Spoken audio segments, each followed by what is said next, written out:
Before we close the door on the 2021 season, we hear from head coach Pete Carroll about the good and the bad from this past year.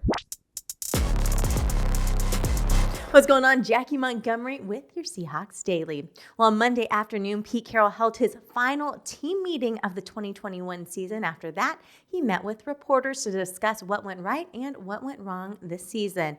Echoing the same message that his players did, Coach Carroll is optimistic about the future of this team and what can be accomplished together. Let me just share kind of what I talked to the guys about today, that we were able to see the team that we can become over the course of this year, and we didn't get other things done, but we did see that.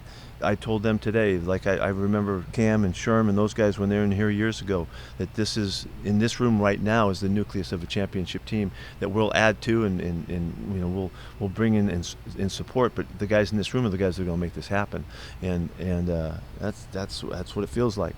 And we should be excited about it. We should be, you know, I'm excited about the chances of coming back and playing cleaner, sharper, more physical football than we did this year, more consistently, and with attending to the issues that we had, we should clean those things up, and we should be really good.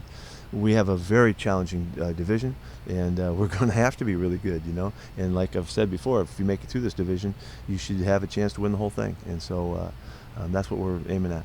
There are many reasons to be hopeful about the future, with Coach Carroll pointing to several young players who made key contributions and played a significant amount of time over the last few weeks. He's also eager to see the development and growth in the offseason from defensive end Darrell Taylor, who finished second on the team with 6.5 sacks, and rookie wide receiver Dee Eskridge. Without hesitation, he's going to be a really impactful player. I don't have any hesitation in saying that.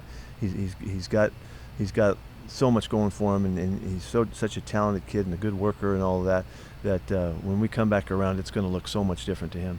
You know, the jump that guys make from year one to year two is the most significant jump for the most part. I was talking to Darrell about that last night, you know, that just how things are going to look so much different to him, and the day that they walk back in, you know, and get back with us, you know, they jump so much, and Dee Eskridge is going to make a huge jump, and he's going to be a very impactful player. We'll get him involved in the kicking game more so. You know, we worked with him all year on that. We weren't quite ready to really feature him, his opportunity there, but he can run it, he can catch it, and he block, and he's got a great work ethic, so there's nothing holding him back. When it comes to Russell Wilson, the quarterback started to look like his old self towards the end of the season as he got back into a groove with the offense following his 3-game absence nursing a finger injury. In 14 games this year, Wilson completed nearly 65% of his passes, throwing for over 3,100 yards and 25 touchdowns and just 6 interceptions, setting more records along the way. I thought he was at his best at the end. I thought he really played his best football down the stretch. He was more resourceful. I mean, he had a really good game yesterday, moving to find the third down conversions, and connecting with guys, made the big plays, took off running, you know, and made a terrific touchdown run.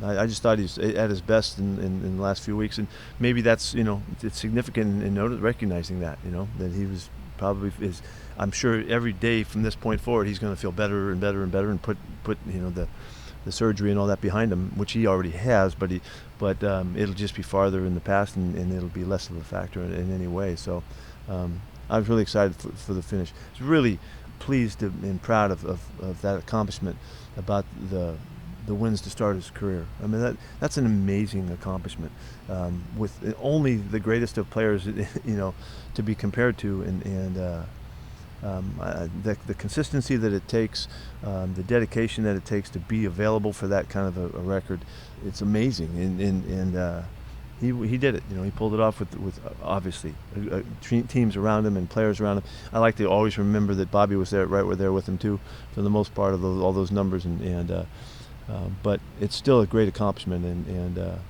it was significant. But of course, with a 7-10 record and missing the playoffs, there are also a lot of areas that need to improve.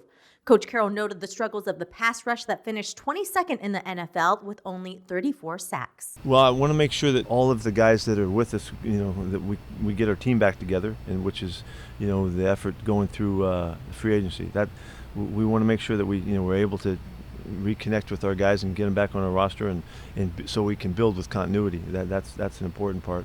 We need to improve our pass rush. That's an area that we need to get better. You saw how dynamic it is when you get going like we did yesterday, but we didn't have that consistency, and that's an important part of it. So many things feed off of that. It's the disruption of the quarterback that leads to all the issues, on the positive side for the defense. And so whatever we can do, we have to work there. So that's one of the focal points for me. And I really want to make sure that we're able to continue to push our guys, with people that are added to the program, push our receivers, push our running backs, and make those positions and continue to be really competitive across the board. But in those spots, I'd love to be able to add a guy here and a guy there. So we'll see how it goes.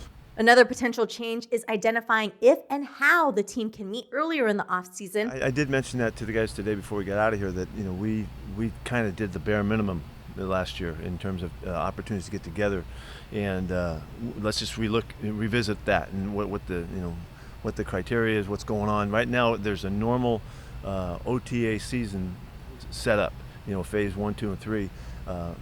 Starting April 18th, and so we'll see what that means. I don't know what that means right now, but I asked the guys to really be in communication, and let's make a really good run at understanding what is available, thinking that we know that it will help, and we know that it's better for the guys, particularly the young guys who get to get fitted into the new systems and all, and it's better for them to be practicing with guys that know what's going on than just practice with rookies like we did, and so we'll see what happens. I'm wide open for it.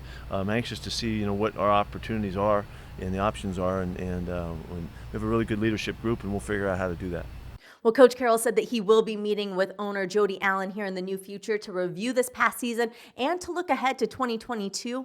When talking about injuries, unfortunately, Coach Carroll did not have an injury update on Quandre Diggs, who is supposed to have surgery on his ankle. But if you want to hear his entire interview, which lasted 40 minutes with the media, you can check out Seahawks.com.